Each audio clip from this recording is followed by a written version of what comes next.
Hi and welcome to Back to the Tactics board with Edge of Play. In today's video I'm looking at the 3-1-2 formation in 7-a-side.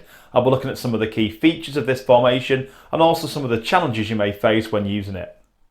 Here the players are then in a 3-1-2 formation for 7-a-side. I'll look at the features first of all and then go on to some of the challenges or the issues you may face when trying to play this formation. So a feature first of all, well obviously having 3 at the back gives you quite a lot of stability and balance and cover. You're covering left, right and centre of the pitch. One player can be, for whatever reason, either pressurising the ball or could be pushed up the pitch for attacking purposes, and the other two can slide across. You've still got 2 players there defending. So it's got real stability defensively. One of the 3, because you have that stability, like I just mentioned, you can have one of your players, let's do the 3 on this occasion, could be pushing on up the pitch, knowing that if the ball is lost, there is cover behind. So it could be the 3 that's pushing on in this case, and your 2 forwards there, one can hold centre, one can pull to the other wing, and you've got that then 2-1-3 almost, an attacking moment to attack with. In this formation as well, having 2 up front can be a real strength. They can link up together, they can try and combine, one can be pulling to the wing, or the other one can be in the middle for what the wing ball can produce. You can also have pressing together as a unit, supporting each other defensively. So what this player's pressing here, number 6 can be pressing close in as well, putting lots of pressure on the opposition defender and penning them in, making it really difficult. If the ball is switched across, if this player can cut off the line, 7 get back to central, you can work as a 2 again. So it may not be they can press and then press again the other way, because they may not have the support on the other side. You've only got one midfielder. But in the first instance, they can choose a side and really shut down that area as a 2. Another bonus of having 2 up front as well is one can be looking to stretch an opponent and make runs in behind them, behind the defensive line, making runs into channels. The other player can be going into the little pockets, into the hole between midfield and defence, and getting on the ball in there. So you're asking an opponent lots of questions that they have got to make a decision. Do they follow you in there? If this run's happening at the same time, has this player tracked the other player back in? So you could have times where you can stretch a defence. Both might go in because one of the forwards is dragging in there, and then the other player, if they can time it right, can be getting on the end of through balls. So if your forwards work well together, work in harmony, one going in to receive the ball, one running in behind, and then switching that around, could make you very difficult to deal with for a defence. Having your forwards as well, one making the channel runs into one side, and if the ball goes the other way, channel runs into the other side, it gives you a width which, from looking at the page like this, you may not appear to have. But if these forwards are able to get wide, you can exploit an opponent down the channels.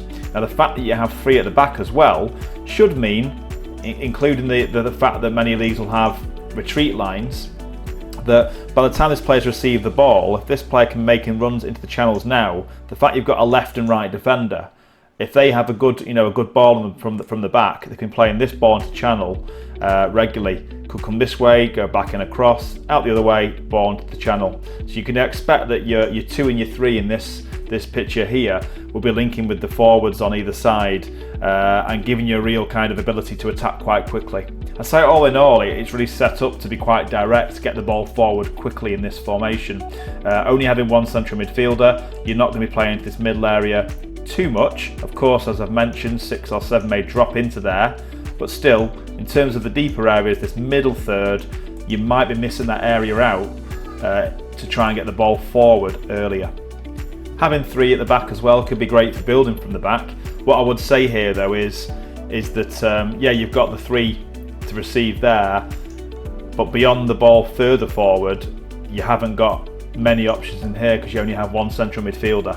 So I'll use that to kind of move on to now the challenges or the issues you may face in this formation. So the first I'm going to mention then is this fact that you might get isolated in midfield, only one player in there. It's the risk and reward. You've sacrificed the midfielder really to have an extra forward, and that's great if you can get the ball to those players. If a team puts good pressure on you, it makes it difficult to play those balls, or if your forwards are not making the right runs, yeah, you may get the ball from the back, but where can it go? You're looking for forward pass options, and if it's only one in here, an opponent can predict that and make it difficult for you. So I'd say in this system, your central midfielder, the 5 here, they're going to have to be quite a strong player. They're going to have to be able to get on the ball, sometimes against 2, retain possession, box it off and then move on again, they're going to have a fair bit of work to do. If they're against 2 in there from the opponent, it could well be that number 5 here has to be clever about when they overly commit to going for the ball, or how they kind of find a way to shut off the ball to the other midfielder and send them towards where they feel they may be strong, which may be their defence, because they have 3 there. So in those situations, depending on what formation you're playing against, 5 may need to be supported by one of your defenders. Because you have 3 there, you may have the license if the ball comes this way, and you're saying that number 2 can come into there to support, put pressure on ball, work with number 5. The other 2 defenders then would need to move across and do that work. You could still have an issue there though, because if an opponent has numbers forward, then you are making it difficult for yourself if they get a switch of play on. So the ball may be getting pressured here, by all means, and you may manage to stop that ball to number 7, stop number 4 getting dragged out, but it only takes then 1 ball from in here, out the other way, and you'd be in trouble. So this comes down to roles and responsibilities really in this formation. Now, we've mentioned there that the back 3, you might need one of those players to come and support number 5 at the right moment to make sure he's not outnumbered or she's not outnumbered in there. But there's also the fact you've got 2 forwards. What are their roles and responsibilities? If the ball comes down one side of the pitch, are you asking that forward to get back in and work back to help out? So that's where your extra midfield cover could come. And you might say, because the ball's gone that way first of all, your number 6, they keep in an advanced position ready for a counter attack and to keep the opposition defenders back as well. And then the ball might go in and across the other way, and it might be that 6 ends up tracking into here and 7 then picks up this position here. So you almost end up in a 3-2-1 when you're defending. That could easily happen.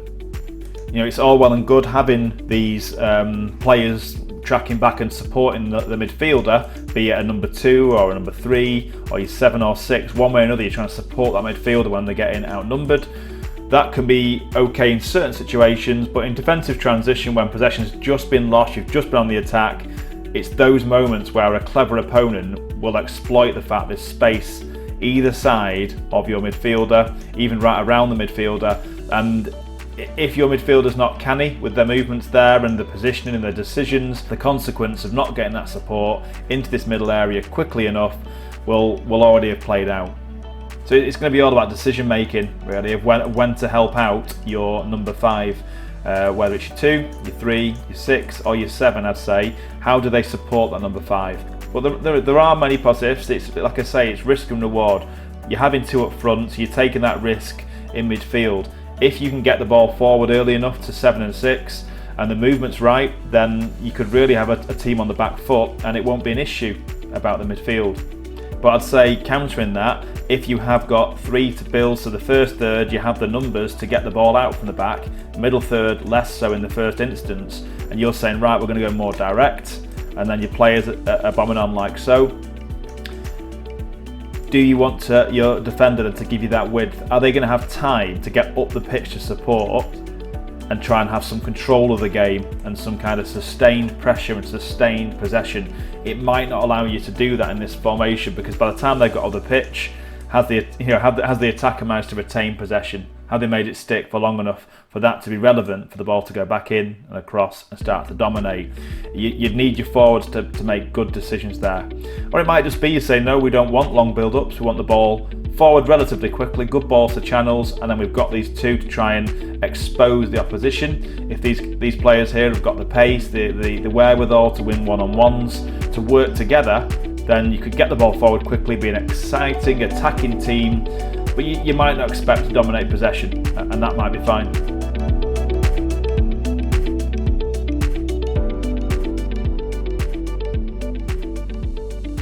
Thanks for watching this formation video. I do hope you found it useful. To learn about other formations for 5-a-side, 7-a-side, 9-a-side and 11-a-side, go to the tactics section at www.edgeofplay.com.